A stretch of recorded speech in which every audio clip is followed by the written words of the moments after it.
بسم اللہ الرحمن الرحیم، السلام علیکم۔ ایک بار پھر تقریباً 2 ماہ کے وقفے کے بعد پرائم 11 آر میں میں وسیم بادامی آپ سب کو ایک بار پھر خوش آمدید کہتا ہوں۔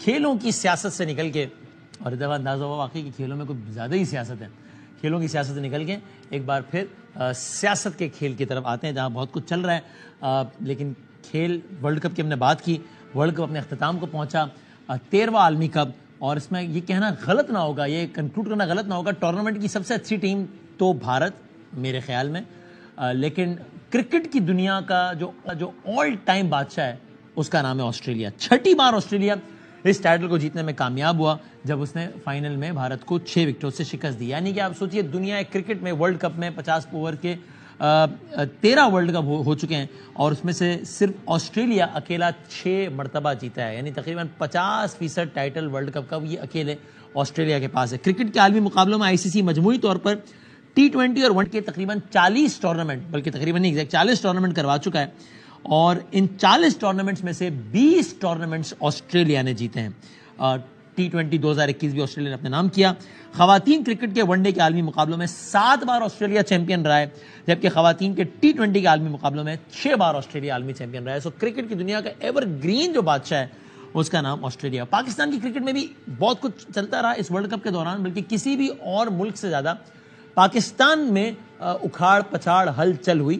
سری لنکن کرکٹ بورڈ کا تو الگ معاملہ ہوا، ان کے بورڈ کو ہی تحلیل کر دیا، ICC نے پابندی لگا دی، لیکن ڈومیسٹکلی دیکھا جائے تو پاکستان میں جو کچھ ہوا ایسا کہیں بھی نہیں ہوا۔ اب 25 دن بعد تقریباً 14 دسمبر سے اسی آسٹریلیا کے خلاف ہم نے جانا ہے ٹیسٹ سیریز کھیلنے کے لیے، جس کے بارے میں اکثر کرکٹرز کا خیال ہے کہ یہ سیریز آسان نہیں ہوگی۔ یعنی اکثر کرکٹر سمجھتے ہیں کہ ہمیں حیران ہونا چاہیے اور خوش ہونا چاہیے، خوشگوار حیرت ہونی چاہیے ہمیں اگر ہم یہ سیریز جیت جاتے ہیں تو۔ نئے چیف سلیکٹر ہیں وہاب ریاض صاحب، آج پہلی پریس کانفرنس انہوں نے دھماکہ خیز کر دی ہے کہ جس کو بہت زیادہ ڈسکس کیا جائے گا، کیونکہ پاکستان کے مین بالرز میں سے ایک جناب حارث رؤف صاحب، جو کہ ورلڈ کپ میں بالکل بھی اچھا پرفارم نہیں کر سکے، ورلڈ کپ کے سب سے مہنگے ترین بالر ثابت ہوئے، وہ حارث رؤف اس آسٹریلیا کے ٹور کا حصہ نہیں ہے۔ اور وہ کیوں نہیں ہے؟ جس انداز سے وہاب ریاض صاحب نے بتایا، اس سے لگتا ہے کہ بورڈ اس بارے میں خوش نہیں ہے کہ وہاب ریاض اس کا حصہ نہیں ہے، اور اس کی پوری داستان خود وہاب ریاض صاحب نے بتائی ہے۔ عام طور پر چیف سلیکٹر اس انداز سے کسی بات کر نہیں رہے ہوتے، تو یقیناً اتنا سیریس معاملہ انہوں نے سمجھا ہے تبھی اس طرف بات کی ہے۔ تو وہاب ریاض نئے چیف سلیکٹر بتا رہے ہیں کہ حارث رؤف ابھی آسٹریلیا جب جا رہے ہیں تو وہ کیوں ٹیم کا حصہ نہیں ہوں گے۔ بات ہوئی تھی حارث رؤف سے اس ٹور کے لیے، اور حارث رؤف سے جب 2 دن پہلے بات ہوئی تھی تو ہی گیو ہز کنسنٹ کہ ہی ول پلے ٹیسٹ کرکٹ فار پاکستان، لیکن کل رات میں انہوں نے اپنا مائنڈ چینج کیا ہے، and he doesn't want to be part of this Australia test series. He was worried about کہ جی مجھے کوئی فٹنس ایشوز نہ ہو، یہ نہ ہو، ورک لوڈ وغیرہ۔ تو میں، محمد حفیظ جو ٹیم ڈائریکٹر ہیں، وہ ان کے ساتھ بیٹھے ہیں، اور ہم نے ان کو ہر طریقے سے فیسیلیٹیٹ کرنے کی کوشش کی ہے، ایون کہ اس ٹور پہ جو اگر خدا نہ خواستہ وہ ان کا فیلئر بھی ہوتا، پرفارمنس نہ ہوتی، تو وہ بھی ایز اے چیف سلیکٹر میں ایکسیپٹ کرنے کو تیار تھا۔ فٹنس کو لے کے ہم نے جو ہمارے کنسلٹنٹ ہیں فزیو، ان سے ہم نے بات کی، اور انہوں نے ہمیں یہ بتایا کہ ان کو ایسی کوئی انجری یا کوئی ایسا ایشو نہیں ہوگا آگے جاتے ہوئے کھیلتے ہوئے۔ آبویسلی اتنی کرکٹ کھیلی تو فٹیگڈ ہے، لیکن ہم لوگ اس کو بڑے اچھے طریقے سے کیری آؤٹ کر سکتے تھے، لیکن basically he pulled out at the last moment, تو اس لیے حارث رؤف جو ہے وہ اس ٹور کے لیے اویلیبل، انہوں نے اپنے آپ کو انویلیبل کر دیا۔ اب یہ میں آپ کی خدمت کر دوں کہ حارث رؤف سینٹرل کانٹریکٹ میں ہے، B کیٹیگری میں ہے، اور اس اعتبار سے اگر وہ اس دوران، جو کہ خبریں آ رہی ہیں کہ شاید وہ بگ بیش کھیلنے کے لیے، ایک لیگ کھیلنے کے لیے جائیں گے، یہ ہمیشہ بحث ہوتی ہے کہ کیا ہمارے پلیئرز لیگز کو ترجیح دے دیتے ہیں چونکہ وہاں پر پیسے زیادہ بن رہے ہوتے ہیں، تو اگر وہ کوئی بھی لیگ کھیلنے جاتے ہیں تو اس سے پہلے ان کو PCB کی اجازت ضروری ہے، ورنہ وہ نہیں جا سکیں گے۔ اور یہ بھی کہ سینٹرل کانٹریکٹ کے تحت ہر کھلاڑی پابند ہے کہ جب بورڈ اس کو طلب کرے تو اس نے وہاں پر ہونا ہے۔ سو اس کے اپنے کنسیکوینسز ہوتے ہیں، یہ جو کچھ ہوا ہے دورہ آسٹریلیا کے آغاز میں ہی۔ تو بہرحال یہ ہے ساری کی ساری صورتحال۔ اب ہم فوراً جو ہے وہ جس طرح میں نے کہا کہ کھیلوں کی سیاست سے نکل کے سیاست کی کھیل کی طرف آتے ہیں، اور سیاست کی کھیل سے بھی پہلے آج کے دن کی ایک اور اہم ڈیولپمنٹ ہے، اور وہ کیا؟ سپریم کورٹ آف پاکستان، یعنی کہ پاکستان کا جو سب سے بڑا فورم ہے، عدلیہ کا سب سے بڑا فورم ہے، وہاں پر ایک بہت اہم اس وقت ڈیولپمنٹ جاری ہے، اور وہ کیا ہے کہ اسی سپریم کورٹ آف پاکستان کے ایک جج، سپریم کورٹ آف پاکستان کے باقی ججز اور ہائی کورٹ کے 2 سینئر ججز کے سامنے ایک جو باڈی ہے جس کو ہم کہتے ہیں سپریم جوڈیشل کونسل، جو کہ ججز کے ہی احتساب کا ایک ادارہ ہے، ججز جو خود احتساب کرتے ہیں ججز کا ہی، اس میں سپریم کورٹ آف پاکستان کے ایک جج جسٹس مظاہر علی اکبر نقوی صاحب کا ایک معاملہ زیر بحث ہے. اس پر آج سپریم جوڈیشل کونسل کی کارروائی ہوئی ہے. اب اس کے نتیجے میں کیا کیا ہو سکتا ہے جج صاحب کے ساتھ یہ ہم بات کرتے ہیں, اور آج کیا ہوا اس پہ بات کرتے ہیں. جن کی شکایت پر یہ معاملہ انیشیٹ ہوا تھا جسٹس میاں داؤد صاحب, وہ ہمارے ساتھ ہیں. انہوں نے فروری 2023 میں سپریم کورٹ آف پاکستان کے سیٹنگ جج جسٹس مظاہر علی اکبر نقوی صاحب کے خلاف شکایت درج کی تھی. اس کی طویل فہرست ہے کن کن بنیادوں پر, اور ان کی شکایات پر اب سپریم جوڈیشل کونسل میں یہ کارروائی جاری ہے. السلام علیکم حضور. السلام سر, بہت شکریہ آپ کا وقت دینے کا. پہلے تو بتائیے گا یہ آج کی سماعت میں کیا ہوا؟ آج جج صاحب مظاہر علی اکبر نقوی صاحب نے انہوں نے دلائل دیے اور آپ کی دلائل کی باری نہیں آئی, آپ کل دلائل دیں گے, ایسا ہی ہے؟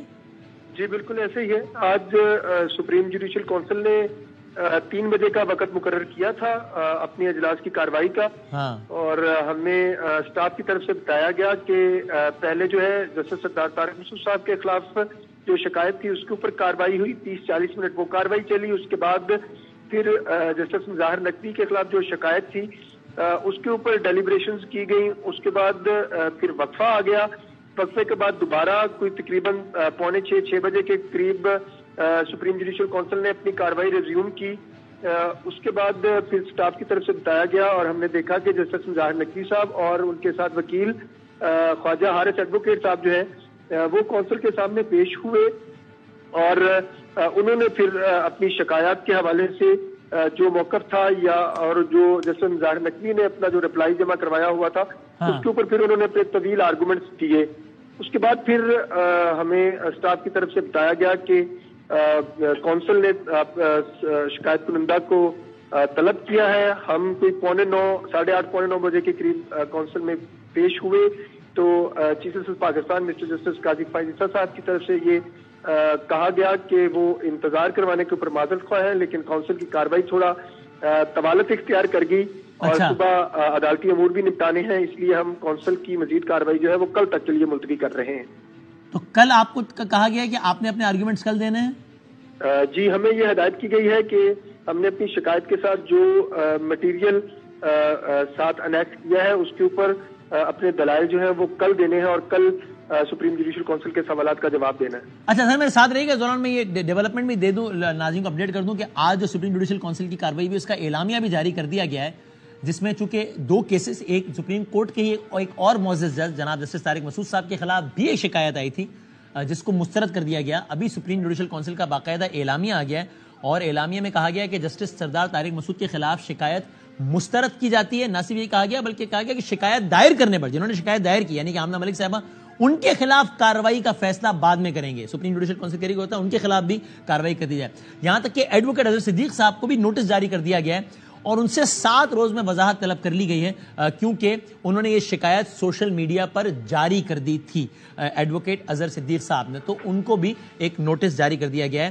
اور شکایت سوشل میڈیا پر جاری کرنے پر کیوں نہ اظہر صدیق کے خلاف کارروائی کی جائے, یہ کہہ رہا ہے سپریم جوڈیشل کونسل کا اعلامیہ, اور ساتھ میں کہہ رہا ہے کہ جسٹس طارق مسعود صاحب کے خلاف شکایت بالکل مسترد کی جاتی ہے. بلکہ یہاں تک یہ بھی کہا گیا کہ یہ ایک مضحکہ خیز یعنی اس کو یہ قرار دیا گیا, جسٹس طارق مسعود کے خلاف تضحیک آمیز شکایت دائر کرنے کا مقصد ان کو بدنام کرنا تھا, یہ بھی کہا گیا. So it is very interesting کہ سپریم جوڈیشل کونسل جس کو آف کورس ہیڈ کر رہے ہیں چیف جسٹس آف پاکستان, وہاں پہ 2 ججز کا معاملہ آیا, ایک کو تضحیک آمیز قرار دے کے مسترد کر کے شکایت کرنے والے کے خلاف یا کرنے والی محترمہ کے خلاف کارروائی کا اندیا دے دیا گیا ہے.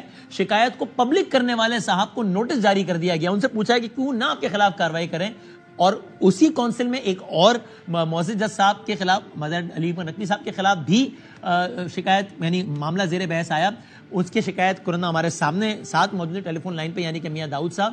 تو عدالت عظمیٰ نے ان ایویڈنسز کو اتنا یا ان شکایات کو اتنا تگڑا سمجھا کہ اس کو قابل پذیرائی سمجھا, قابل سماعت سمجھا, اور اب یہ معاملہ آگے جا کے آج مظاہر نقوی صاحب کو سن لیا ہے اور اب جو ہے وہ کل میاں داؤد صاحب کو سنا جائے گا. تو یہ ابھی بڑی امپورٹنٹ ڈیولپمنٹ ہے.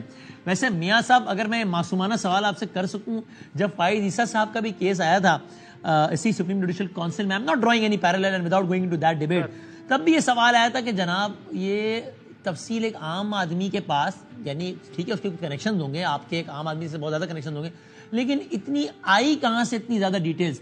اور پھر ہم نے دیکھا بھی تھا کہ واقعی جب کچھ انہوں نے ریفرنسز دیے تھے ان صاحب نے تو سب حیران ہو گئے تھے کہ فلاں اخبار کے تراشے کی بنیاد پہ یہ کر دیا وہ کر دیا. تو کیا میں آپ سے معصومانہ سوال پوچھ سکتا ہوں کہ سپریم کورٹ کے سٹنگ جج کے حوالے سے آپ کے پاس اتنی معلومات کیسے آ گئی کہ یہ پراپرٹی ظاہر نہیں کہ یہ ہوا وہ ہوا؟ سر اس کا جواب یہ ہے، پہلی بات یہ کہ میں خود ایک فارمر جرنلسٹ ہوں اور ایک طویل عرصہ جو ہے وہ لاہور ہائی کورٹ میں اور سپریم کورٹ میں جو ہے وہ کورٹ رپورٹنگ کرتا رہا ہوں. صحیح. اور دوسرا ایسی انفارمیشن جو ہیں وہ ایک دن میں اکٹھی نہیں ہوتی ہیں، بلکہ ان کے لیے بہت زیادہ محنت کرنی پڑتی ہے، اور یہ کوئی ایسی خفیہ دستاویزات نہیں ہوتی کہ جہاں تک کسی جرنلسٹ کا یا کسی عام بندے کا یا خاص کر کے کسی وکیل کا جو ہے وہ نہ رسائی نہ ہو سکے. جیسے کہ فرض کر لیں ہم نے اپنی درخواست کے ساتھ 2 پراپرٹیز کے ڈاکومنٹ جو ہیں وہ اٹیچ کیے ہیں. ایک تو جسٹس مزار نقوی صاحب کی گلبرگ کی پراپرٹی کی رجسٹری جو ہے وہ اٹیچ کی ہے، اور ساتھ جو کنٹونمنٹ کی رجسٹری ہے وہ اٹیچ کی ہے. اب یہ دونوں پبلک ڈاکومنٹ ہیں. آپ جو متعلقہ ٹاؤن کی انتظامیہ ہے اس کے رجسٹری محرر کے پاس جائیں، ان سے ریکویسٹ کریں تو وہ آپ کو وہاں سے بڑے ایزیلی جو ہے یہ سارے ڈاکومنٹ جو ہیں وہ مل سکتے ہیں. تو سر آپ کے ذہن میں یہ کہاں یہ کس طرح آیا داؤد صاحب کہ یعنی آؤٹ آف 17 اور 15 ججز آف سپریم کورٹ، خیر ٹوٹل 17 کی تعداد ہے لیکن پورے نہیں ہیں، آپ کو لگا کہ یہ مظاہر صاحب کا ہی معاملہ ذرا گڑبڑ ہے اور آپ نے پھر اس پہ ذرا وہ کیا انویسٹیگیٹ کیا؟ ہاں جی، پرائمری افشا یہ ایسے لگا نا، اس کی وجہ یہ کہ سوشل میڈیا کے اوپر اور میڈیا کے اوپر یہ خبریں چلنا شروع ہوئیں، جس کے بعد سے آگے یہ ساری چیزیں ڈگ آؤٹ ہونا شروع ہوئیں کہ جسٹس مزار نقوی صاحب جو ہے پہلے تو یہ خبریں سامنے آنا شروع ہوئیں کہ سینٹ جانز پارک کے اندر ایک پراپرٹی ہے جس کے بڑے ایک مشکوک انداز کے اندر جو ہے جس کی ٹرانسفر جو ہے وہ ہوئی ہے اور وہ کوئی اہم شخصیت ہے. اس کے بعد جب اس کو ڈگ آؤٹ کرنا شروع ہوا تو یہ چیزیں پبلک ہونا شروع ہو گئی کہ یہ جسٹس مزار علی اکبر نقوی صاحب جو ہیں ان کی بابت جو ہے یہ سارا معاملہ ہے. اور جب اس کے ڈاکومنٹس اکٹھے ہوئے اور چیزیں ڈگ آؤٹ ہونا شروع ہوئیں تو پتہ چلنا شروع ہوا کہ اس سے پہلے بھی جج صاحب نے جو پراپرٹیز خریدی ہیں وہ بھی اسی مشکوک انداز میں خریدی گئی ہیں. اور جب ان کی آپ نے رجسٹریاں اور ان کے جو ڈاکومنٹس آپ پیروز کریں تو وہ بھی پرائمری فشائی اس بات کو انڈیکیٹ کرتے ہیں کہ یہاں پر کوئی گڑبڑ ہوئی ہے. اور یہی ساری چیزیں جو ہیں وہ ہماری کمپلینٹ کے اندر موقف ہیں. اور پھر جو جج صاحب کی 3 پراپرٹیز ہیں federal government employees housing societies میں، وہ تو ویسے ہی پبلک ریکارڈ ہے. اور اس کے علاوہ جو آڈیو لیکس آئیں وہ بھی پبلک ریکارڈ ہے. اور جو جسٹس مزار نقوی صاحب اپنے بیٹوں کی وکالت چلانے کے لیے اپنے اختیارات کا ناجائز استعمال کرتے رہے ہیں، وہ بھی بار ایسوسی ایشن کے ہر بندے کی، ہر وکیل کی زبان کے اوپر جو ہے وہ یہ بات ہے. اور جو بندہ آپ کو اس دوران یہ ڈر نہیں لگا کہ بھائی سپریم کورٹ کے سٹنگ جج کے بارے میں بات کر رہا ہوں تو توہین عدالت کا معاملہ نہ ہو جائے؟ ابھی دیکھیے اظہر صدیق صاحب نے شکایت کنندہ بھی نہیں تھے، جو شکایت ہوئی طارق مسعود صاحب کے خلاف اس کو پبلک کر دیا تو آج نوٹس جاری ہو گیا کہ کیوں نہ آپ کے خلاف کارروائی کی جائے. آپ تو اظہر صاحب کے مقابلے میں کئی گنا زیادہ سخت ترین الفاظ میں ٹویٹس کرتے آئے ہیں اور کر رہے ہیں ایک سپریم کورٹ کے سٹنگ جج صاحب کے خلاف. تو آپ نے اپنے آپ کو ولنریبل فیل نہیں کیا کہ یہ تو پھر میرے خلاف بھی ہوتا ہے کہ بھائی آپ یہ کیا کر رہے ہیں؟ فورم نے تو فیصلہ کرنا ہے نا. اگر کل کو فورم نے کہہ دیا سپریم جوڈیشل کونسل نے کہ نہیں جناب ابھی بھی مجھے کا خیز تھی آپ کی ساری شکایت ہے، تو آپ کو بھی ایسا کوئی نوٹس نہیں آ جائے گا کہ آپ نے بدنام کیا ایک سٹنگ جج کو؟ اس کا فیصلہ تو بدامی صاحب سپریم جوڈیشل کونسل ہی کرے گی، لیکن ہمارا جو شکایت ہے وہ سردار طارق مسعود صاحب کی شکایت سے بہت زیادہ جو ہے وہ ڈفرینٹ ہے. یقیناً اس اعلامیے کے اندر یہ بھی کہیں لکھا ہوگا کہ سپریم جوڈیشل کونسل نے جو شکایت کنندہ تھی اس کو یہ کہا کہ آپ نے جو شکایت دائر کی ہے اس کے ساتھ ثبوت دیں. تو چونکہ وہ ثبوت ہی نہیں پیش کر سکی اور صرف انہوں نے اپنی ایک کمپلینٹ کو جو ہے وہ دائر کرنے کے بعد پبلک کروایا اور اس کو ٹویسٹ اس طریقے سے کیا جس سے تضحیق کا عنصر جو ہے وہ بالکل سامنے آیا.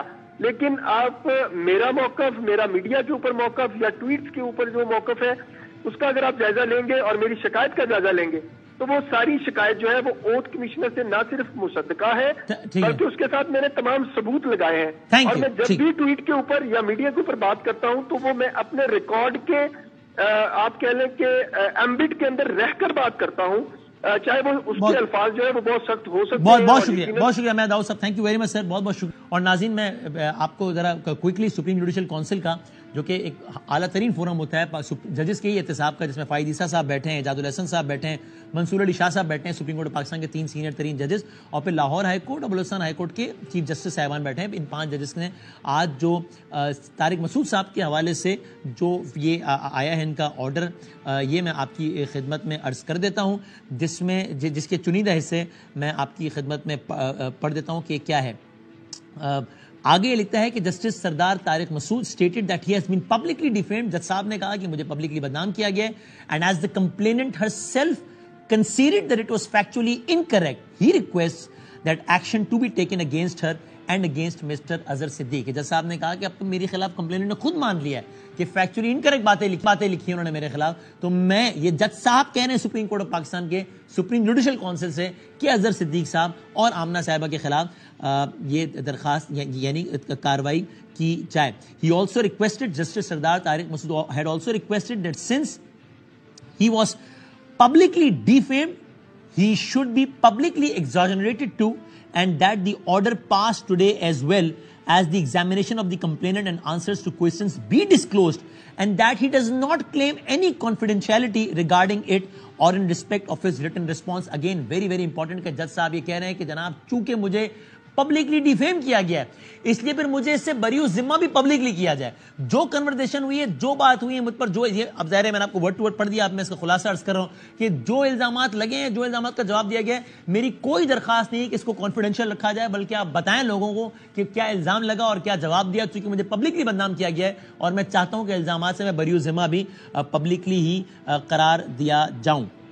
The complainant herself has stated that her complaint should not have been filed as the allegations were not correct. کہ جنہوں نے کمپلین فائل کی ہے وہ تو خود کہہ رہی ہیں کہ یہ الزامات میں نے صحیح نہیں لگائے.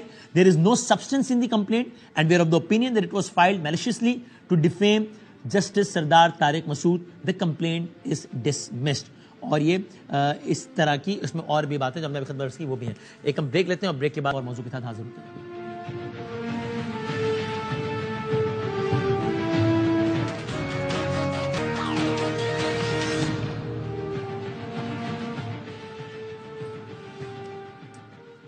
رحم آپ کے بعد پھر خوش آمدید کہتے ہیں. اور ملک کی سیاست میں بہت کچھ چل رہا ہے. پاکستان پیپلز پارٹی اور پاکستان استحکام پاکستان پارٹی کے 2 سینئر رہنماؤں سے ہم اس حوالے سے بات کرتے ہیں مختلف معاملات پہ.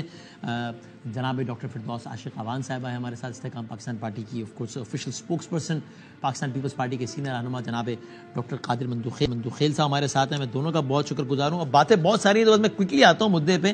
یہ اسٹارٹنگ فرام یو قادر صاحب، یہ کچھ معاملہ کچھ سمجھ نہیں آ رہا. بلاول صاحب نے آج بھی بہت تنقید کی ہے نون لیگ پر اور کہا ہے کہ لاہور کا جلسہ ہوا نہیں تھا، لاہور کا جلسہ تو کروایا گیا تھا. یہی الزام خان صاحب پہ بھی لگا دیتے کہ وہ اکتوبر والا جلسہ تو کروایا گیا تھا. اور وہ 100 بیانات اس طرح کے دے چکے ہیں بلاول صاحب کے کہ جس کا مقصد یہ ہوتا ہے کہ یہ کوئی لیول پلینگ فیلڈ ہے نہیں ہے. یہ سارے کا سارا معاملہ نون لیگ کو سپورٹ ہو رہا ہے اور اگلا الیکشن کوئی صاف شفاف نہیں ہوگا. میں اس کی ایک جھلک دکھا بھی دیتا ہوں بلاول صاحب کے طرز کے الزامات دکھائیے گا. جہاں تک نون لیگ سے اعتراض ہے لیول پلینگ فیلڈ کے بارے میں، اگر نون لیگ نے مینیج کیا، بندوبست کیا کہ لیول پلینگ فیلڈ نہ ہو تو پھر میں شکایت انہیں کے خلاف کروں گا. اگر کسی اور نے کیا ہوگا تو پھر میں وہ کسی اور کا نام لے رہا ہوتا. دوسرے اداروں کو نہ کہیں کہ آپ میرے لیے سیاست کریں، آپ میرے لیے جگہ بنائیں. صحیح یہی رہے گا کہ نون لیگ اپنے بلبوتے پہ سیاست کرے.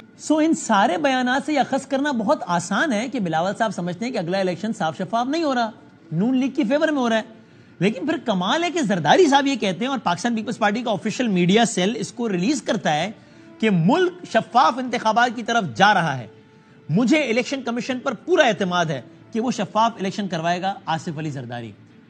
تو سر اب معصومانہ سوال یہ ہے کہ خادم کے لیے کیا حکم ہے؟ ہم کیا سمجھیں کہ پیپلز پارٹی کے خیال میں اگلا الیکشن شفاف ہو رہا ہے یا اگلا الیکشن نون لیگ کے فیور میں ہو رہا ہے؟ جی بہت شکریہ وسیم بادامی صاحب. سر یہ پاکستان کی 77 سالہ تاریخ میں غالباً یہ پہلا الیکشن ہے جو 3 مہینے پہلے ہم اپنی خدشات آپ کے سامنے رکھ رہے ہیں.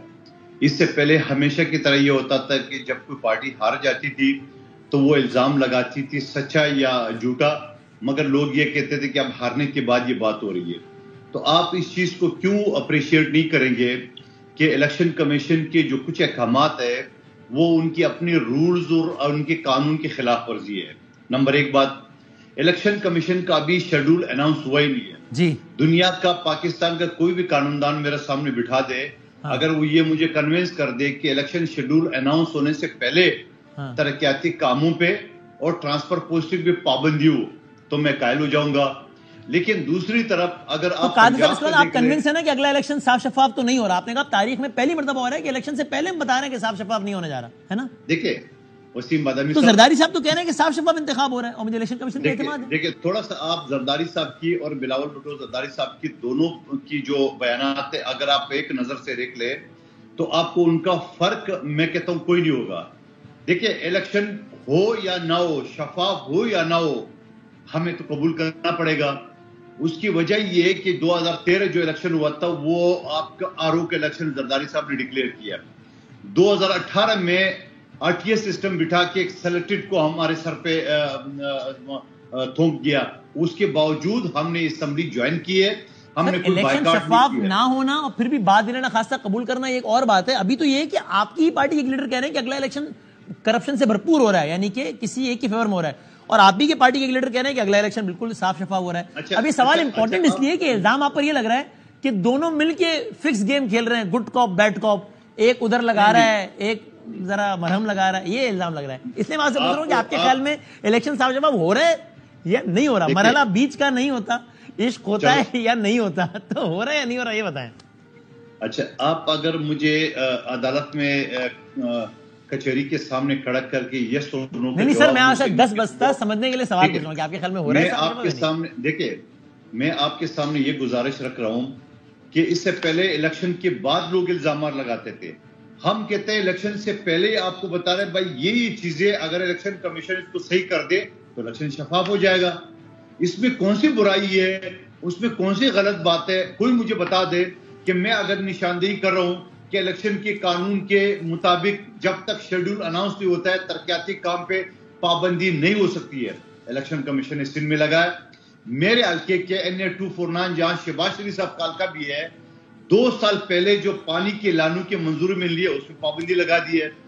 میرے حلقے میں جو سال پہلے ٹینڈر ہو چکا ہے اس پہ پابندی لگا دی ہے. اس کا مطلب آپ کو الیکشن کمیشن پہ اعتماد نہیں ہے نا پھر قادر صاحب؟ نہیں, دیکھیں آپ دیکھو وسیم بادامی صاحب مکس اپ نہ کریں. میرا کہنا یہ ہے کہ جو ہماری گزارشات ہے الیکشن کمیشن کے سامنے وہ اتنی مشکل نہیں ہے, اور میں آپ کے توسط سے چیف جسٹس صاحب سے یہ گزارش کروں گا کہ آپ نے چونکہ الیکشن کے اوپر شکوک شبہات میں منع کی ہے کہ آدھی باتیں میں آپ کے ساتھ کروں, آدھی باتیں میں اپنی بیوی کے ساتھ کروں گا, تو میں اس دونوں باتوں سے ہٹ کے آپ کے سامنے یہ بات رکھ رہا ہوں کہ سپریم کورٹ اس بات کو بھی انشور کرا دے کہ الیکشن کمیشن جس کے پاس قانون کے مطابق جب تک شیڈول اناؤنس نہیں ہوتا ہے وہ پابندی نہیں لگا سکتے. کیوں لگائی؟ اچھا اوکے, میں آتا ہوں آپ کے, آپ نے جواب جو اپنا مناسب وہ دے دیا, ٹھیک ہے. میں ذرا یہ میں آتا ہوں ابھی فردوس صاحب, پہلے تو ایک کوئک سوال, پھر میں آپ تفصیل آتا ہوں کہ استحکام پارٹی کو پورا اعتماد ہے کہ ملک ایک صاف شفاف الیکشنز کی طرف جا رہا ہے؟ پہلے تو یہ بتا دیں. بسم اللہ الرحمن الرحیم. وسیم, سب سے پہلے تو آپ کا شکریہ. دیکھیں بات یہ ہے کہ اس ملک کو اس غیر یقینی صورتحال سے, اس انتشار سے, افراتفری سے, تصادم اور ٹکراؤ کی سیاست سے نکالنے کا کوئی اور راستہ ہے تو وہ بتا دیں. ایک ہی کنجی ہے اس وقت اس پاکستان کو آگے لے کے چلنے کی, وہ آزادانہ, منصفانہ اور شفاف الیکشن ہے. اب یہ الیکشن کس نے کرانا؟ یہ وہی الیکشن کمیشن ہے جس نے منتو خیل صاحب کو شہباز شریف کے مقابلے میں فتح یاب ڈکلیئر کیا, اور کم ترین اس ریٹ کے باوجود وہ اسمبلی کی زینت بنے. اور یہ وہی الیکشن کمیشن ہے جس نے اسی پیپلز پارٹی کو سندھ میں ہمیشہ جو ہے وہ سویپ کروایا. اور یہ وہی الیکشن کمیشن ہے جس کے بعد یعنی پیپلز پارٹی گزشتہ 3 ٹینیور میں وہاں حکومت کر رہی ہے. کیا وہ الیکشن کمیشن ایک دم سے وہ برا ہو گیا ہے, وہ اس کے اوپر انگلیاں اٹھنی شروع ہو گئی ہیں؟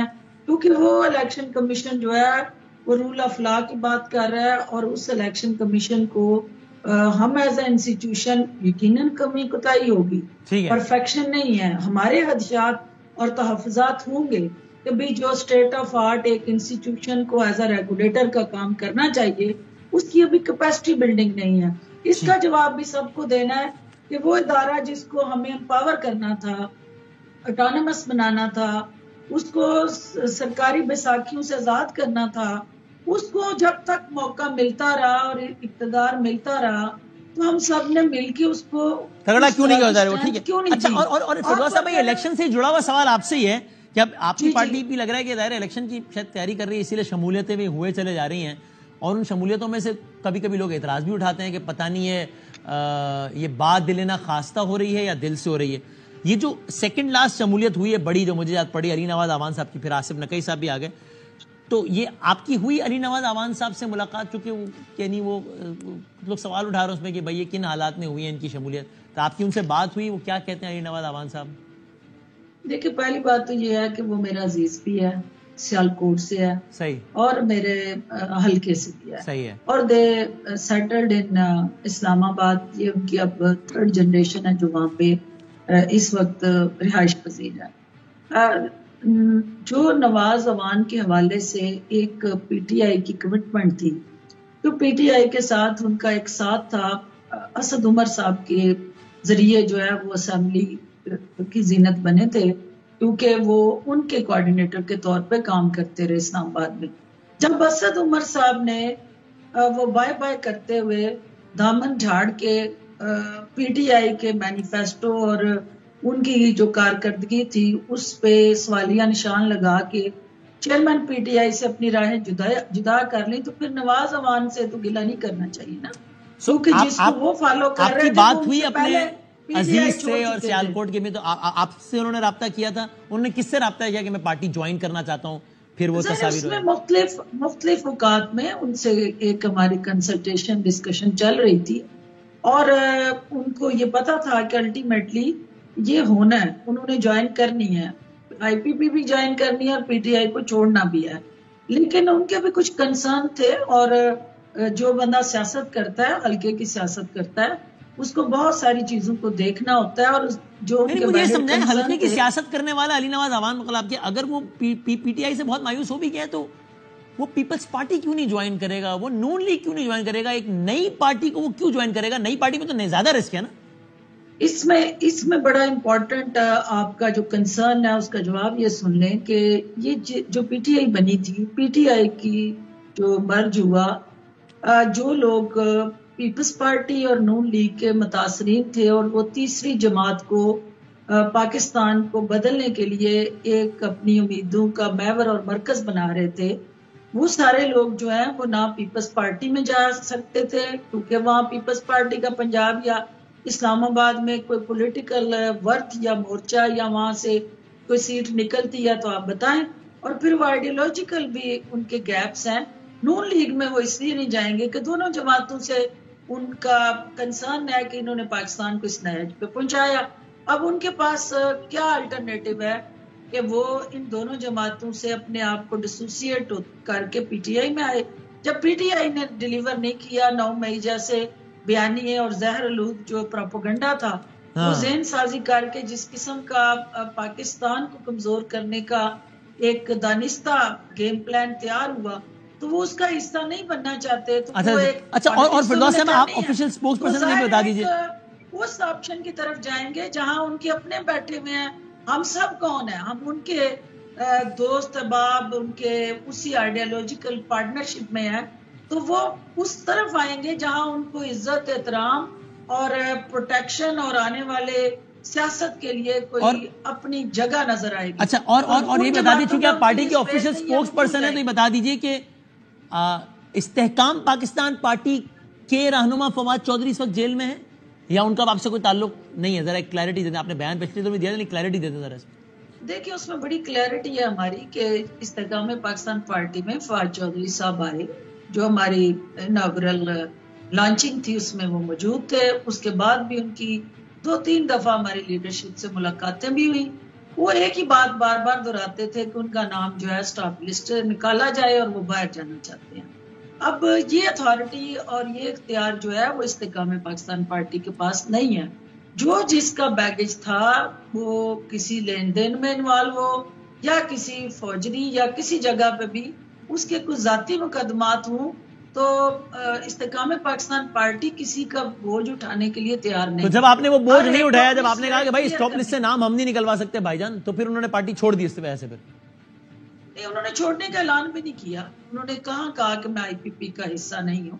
ان کی فزیکل پریزنس تو آئی پی پی کے ساتھ رہی جس وقت وہ. آپ فواد صاحب کو اپنی پارٹی کا رکن تسلیم کرتی ہیں؟ آپ کی پارٹی کے فواد چودھری جیل میں ہیں آج؟ دیکھیے جی، فواد چودھری صاحب کو یہ انہوں نے کلیئر کرنا ہے کہ وہ آئی پی پی کے ساتھ ہیں یا نہیں. ہم نے تو ان کو قبول کیا، ایکسپٹ کیا، ہماری لیڈرشپ کے ساتھ ان کی میٹنگز ہوئی، انہوں نے اونرشپ دی، تو آگے اب انہوں نے فیصلہ. اچھا، لیکن علی زیدی صاحب نے تو فیصلہ کر لیا نا، اس کو سمجھ میں نہیں آئی بات. وہ انوگریشن میں تھے، پھر انہوں نے ایک ٹویٹ کیا، اس سے لگا کہ وہ استحکام کا حصہ نہیں ہے، انہوں نے کہا.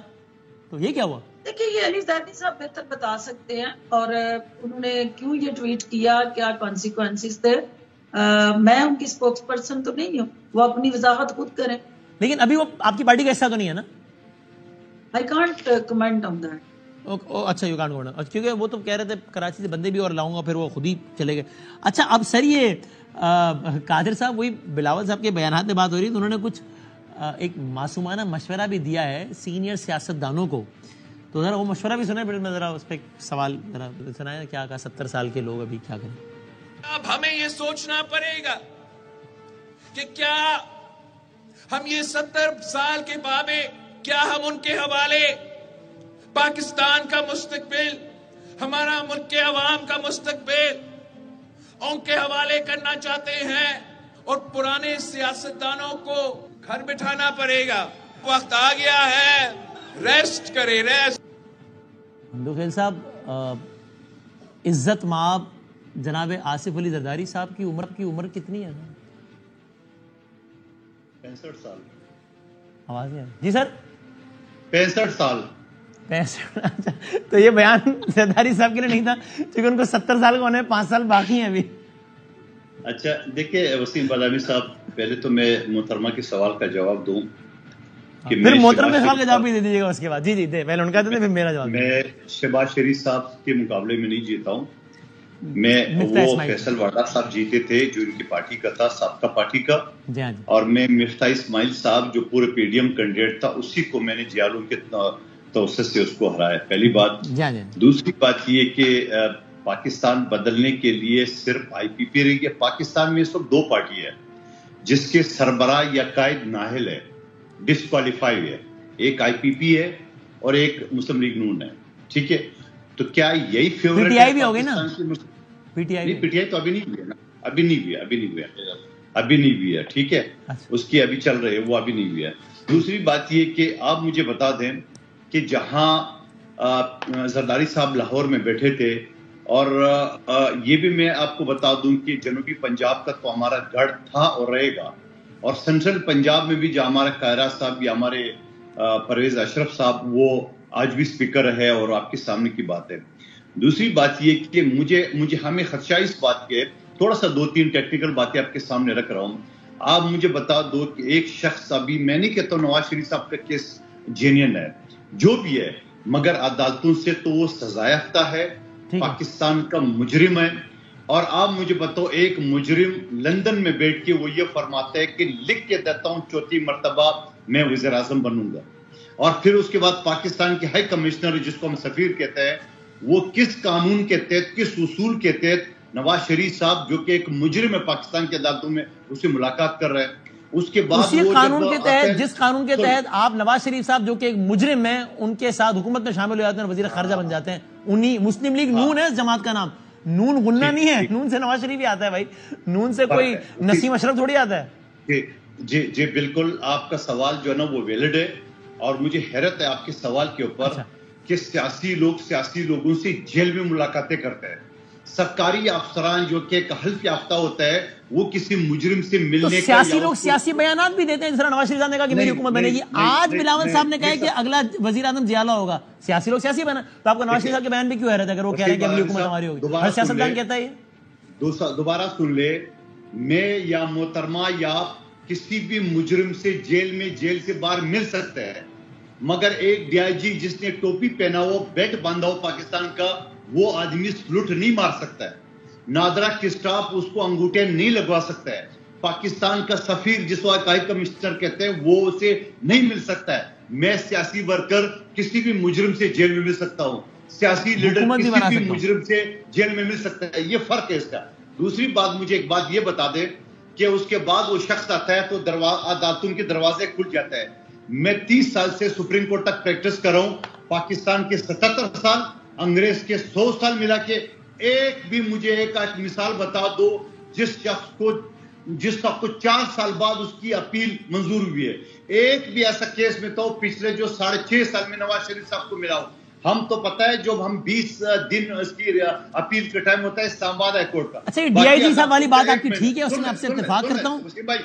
باقی عدالتوں کا ایک اور سیاسی بیانات والی بات, اگر 2 دن لیٹ ہو جاتے تھے تو یہ پورے لائبریری ہم سر پہ اٹھا کے ہم میلاڈ کرتے ہوئے آگے کہتے ہیں سوری ٹائم بارڈ. تو یہ کون سا قانون ہے جو 4 سال بعد ٹائم بارڈ نہیں ہوتا ہے؟ یہ کون سا قانون ہے جو 6.5 سال بعد نہیں ہوتا ہے؟ تو اسی وجہ سے بلاول بھٹو صاحب یہ کہتے ہیں کہ ترازو کا پلہ جو ایک طرف نہیں ہونا چاہیے. کلیئر ہو گیا آپ کا. اب ذرا وہ سوال کا جب وہ کہتے ہیں کہ 70 سال کے بابوں سیاست سے دور رہو, تو کس کو دے رہے ہیں مشورہ؟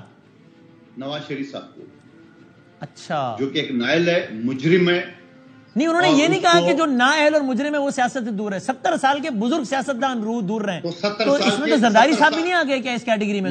وہ نہیں آتا ہے, وہ نہیں آتا ہے. وہ کیوں نہیں آتا؟ اب آپ مجھے اس طرف لے جا رہے ہیں, وہ نہیں آتا ہے. وہ نواز شریف صاحب آتا ہے, جو آپ کو میں کلیئر الفاظ ہوتا. لیکن دوسری بات یہ ہے, سر مجھے سمجھا تو دینا قادر صاحب کہ بزرگ سیاستدان میں زرداری صاحب کیسے نہیں آتے اور نواز شریف صاحب کیسے آتے ہیں؟ یا تو دونوں آئیں گے, دونوں کی عمروں میں کتنا فرق ہے؟ نہیں, دیکھیں میری بات سنو, اگر آپ زبردستی بزرگ بنا لے تو بنا لے. اچھا, اگر آپ کہتے ہیں کہ وہ بزرگ نہیں مانوں میں تو میں آپ کی بات مان لیتا ہوں, جیسے آپ کی مرضی. میں تو سمجھنا چاہ رہا تھا آپ کی مرضی. لیکن بات یہ ہوتا ہے نا, اگر آپ بزرگوں کے سیاست دے تو شہباز شریف صاحب بھی آتا ہے, شہباز شریف صاحب بھی آتا ہے, عمران خان صاحب بھی آتا ہے, جہانگیر ترین صاحب بھی آتا ہے, مولانا فضل الرحمان صاحب بھی آتا ہے, اور سراج الحق صاحب بھی, وہ سارے آتے ہیں. لیکن سوال میرے یہ ہے آپ سے, صرف الیکشن کمیشن کے توسط سے اور آپ کے توسط سے, اپنے سپریم کورٹ سے جی آپ نے بڑے اچھا اقدام کیا ہے. آپ نے 8 فروری کا ڈیٹ مختص کرا دیا.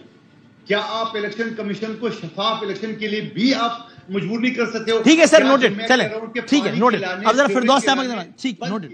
فردوس صاحب, اب آپ یہ اس پر اگر یہ کچھ جو رسپونڈ کرنا چاہیں تو, اور باقی یہ جو انہوں نے نقطہ اٹھایا کہ آپ کی تو اپنی لیڈرشپ ہی ظاہر ہے سپریم کورٹ پاکستان کے تحت آج کی تاریخ ہے تو نااہل ہے, تو آپ کیا بیچیں گے اپنے ووٹر کو کہ کیا کرو؟ کیونکہ وہ تو الیکشن میں سائن, میں کہتا ہوں زیادتی ہی ہوگی, چلے غلط ہوا لیکن فیصلہ تو ہوا ہے, وہ تو سائن نہیں لے سکتے الیکشن میں. پہلی بات تو یہ ہے کہ جو آپ نے نیریٹو بلڈ کیا ہے, میں نے سوال کیا سیاسی جماعتیں جو ہیں, ٹھیک ہے آپ نے جو بھی ایک نقطہ نظر آپ کا ہے, اور ضروری نہیں ہے کہ اس سے ہم ایگری کریں, بالکل, لیکن جو مندو خیر صاحب نے ایک پارٹی کے حوالے سے, اس کے نااہل چیئرمین کے حوالے سے یا صدر کے حوالے سے جو رائے دی ہے, یہ بات میں اس حد تک ان سے متفق ہوں کہ پاکستان میں قانون کا پیمانہ اور جو ہمارا رول آف لا ہے وہ سب کے لیے یکساں ہونا چاہیے. اور کسی جگہ پہ بھی پاکستان کا مائٹ از رائٹ کا جو کانسیپٹ ہے, جو طاقتور ہے اس کے لیے علیحدہ قانون ہے, اور جو کمزور ہے اس کے لیے کوئی اور نظر اور قانون اور عمل ہے. یہ منافقت جو ہے جو ہم نسل در نسل دیکھتے آ رہے ہیں, اور یہ پاکستان کو لے ڈوبی ہے, کیونکہ جب تک آپ رول آف لا کو اس ملک میں انشور نہیں کریں گے یہ پاکستان آگے نہیں چل سکتا. اور اس میں زیادہ میں جو بھی آئے اس کو قانون کا احترام کرنا ہے, اور خاص طور پہ وہ لوگ جو یہ توقع کرتے ہیں کہ وہ اس ملک کو لیڈ کریں, انہیں سب سے پہلے وہ اگزامپل اپنے اوپر سیٹ کرنی ہے, اور وہ لیڈ کرنے کے لیے وہ تمام قانونی جو اتھارٹی اور سپرمیسی آف لا ہے اس کو انشور کرنا ہے. یہ ان کا جائز مطالبہ ہے اور میں اس سے ایگری کرتی ہوں. جو دوسری بات وہ کہہ رہے ہیں, دیکھیں بلاول صاحب کا جو ایک اس وقت بیانیہ ہے کہ مجھے ریڈ کارپٹ دیا جائے, مجھے جو ہے خود سے فیلڈ لیول کر کے دی جائے, اور میں اس پہ صرف کھیلوں, اپنی مرضی سے کھیلوں, گراؤنڈ بھی میری مرضی کی ہو, اور ساری جو ہے وہ اسٹیبلشمنٹ کہہ لیں, الیکشن کمیشن کہہ لیں, یا مقتدر حلقے کہہ لیں, یا فیصلہ ساز قوتیں کہہ لیں, عدالتیں کہہ لیں, وہ سب جو ہے نا مجھے اپنی آنکھ کا تارا کیوں نہیں بناتے, اور کیوں جو ہے میں لاڈلا نہیں بن سکتا, کیوں جو ہے میں چہیتا نہیں بن سکتا, میری طرف کیوں نہیں دیکھتے؟ یہ ساری چیزیں جو ہے وہ سندھ کے اندر جو ان کی کارکردگی رہی اور جو اوور آل سروس ڈلیوری رہی، جو گورننس کا سٹرکچر رہا، جو ایک آپ کہتے ہیں نا کہ آپ نے ایک صوبے کے اندر پرفارم کر کے پھر پورے نیشنل لینڈسکیپ کے اندر اس کو ریپلیکیٹ کرنا ہوتا ہے. تو اگر سندھ کے اندر وہاں غربت کو ایڈریس کر لیا جاتا، وہاں جو کور ہیلتھ اور ایجوکیشن کے ایشوز تھے ان کو آئیڈیلی جو ہے وہ پرفارمنس سے ایک بہتر صورتحال میں قوم کے سامنے لایا جاتا، اور جو وہاں کا کسان ہے، غریب ہاری ہے، جو سندھ کے اندر اس وقت لا اینڈ آرڈر کی سچویشن ہے، جو وہاں آپ کو پتہ ہے کہ ایون کراچی جیسا جو اکنامک ہب ہے اس وقت پاکستان کا سب سے بڑا وہ شہر ہے، اس کو چوک ہوا ہے وہ، کیونکہ دن دہاڑے ڈاکے، چوریاں اور لوگوں کی جانوں سے کھیلنا، یہ سارا وہ ایک خوفناک ہولناک. لیکن آخری بات جو انہوں نے کہا آپ کی لیڈرشپ کے آپ نے، وہ تو پیپلز پارٹی کا پتہ نہیں، کہ آپ کی لیڈرشپ تو نہ ہے نا سپریم کورٹ سے، تو آپ کیا سیل کریں گے اپنے ووٹر کو؟ دیکھیے بات یہ ہے وسیم کہ آپ خود نہ مانگو اپنے لیے کہ مجھے یہ چاہیے، مجھے یہ چاہیے، ایڑیاں رگڑ رگڑ کے زور سے بلک بلک کے ضد کر کے کہ مجھے چاہیے. آپ کی خود پرفارمنس اتنی اچھی ہو کہ لوگ آپ کی طرف متوجہ ہوں اور وہ کہیں کہ ہمیں یہ لیڈر چاہیے، نہ کہ لیڈر کہے کہ مجھے یہ سیٹ چاہیے. اور دوسری بات جو آپ کہہ رہے ہیں کہ ہماری لیڈرشپ کی یہ چونکہ آپ کا جو الیکشن کمیشن کا ہی الیکشن کمیشن ایکٹ جو بنا، الیکٹورل ایکٹ، اس کے اندر جو امینڈمنٹس ہوئی اس کے اندر جو ہے وہ یہ ڈیفینیٹلی ٹائم باؤنڈ وہ نااہلی ہے. ہاں اب وہ ڈیبیٹیبل ہے، ٹھیک ہے آپ کہہ رہے ہیں کہ اب وہ نااہل نہیں رہے اس وجہ سے، اور باقی لوگ کچھ اس میں قانونی ڈیبیٹ ہے. تھینک یو، ٹھیک ہے یہ فیصلہ ہو جائے گا کہ کیا ہوتا ہے، ابھی ڈیبیٹیبل ہے. بہت بہت شکریہ فردوس شیخ امان صاحب، قادر منتخیل صاحب، بہت شکریہ. ہم بریک کے بعد کنکلوڈ کرتے ہیں.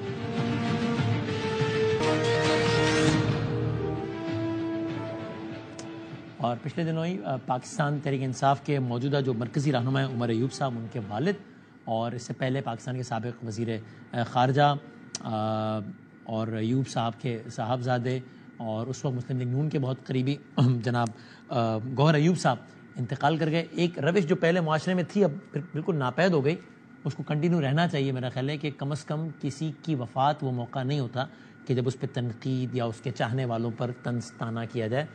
یہ روش پہلے تھی، لیکن بدقسمتی سے جو سیاسی پولرائزیشن ہے یہ روش بھی اب چلی ہی گئی ہاتھ سے. بہر اللہ تعالیٰ مغفرت فرمائے انشاءاللہ جناب گوہر ایوب صاحب کی. اور ماضی کے جھروکوں سے ان کے ایک یادگار انٹرویو کا ایک کلپ دیکھتے ہیں. ہمیں اجازت دیجیے، اللہ حافظ. 18 اور 20 کے درمیان پرائم منسٹر نے پرائم منسٹر ہاؤس میں تمام میڈیا کے باسز کو بلایا اور ان سے سوال جواب کیے کہ ٹیسٹ ہونا چاہیے کہ نہیں. اور اس میں لگتا یہ تھا کہ وہ چاہتے تھے کہ یہ کہیں نہیں ہونا چاہیے. جس پہ مجید نظامی صاحب اٹھے تو انہوں نے کہا پرائم منسٹر صاحب ہم تو آئے تھے کہ آپ خوشخبری دیں گے ہمیں، ٹھیک، لیکن آپ تو یہاں ڈاماڈول ہیں، آپ نے کرنا پڑے گا نہیں تو بم پھٹے گا آپ پہ. اور 20 مئی کو ڈاکٹر اے کیو خان نے خط لکھا نواز شریف کو کہ اگر آپ نہیں کریں گے تو میں استعفیٰ دے دوں گا اور میرے انجینئرز بھی استعفیٰ دے دیں گے.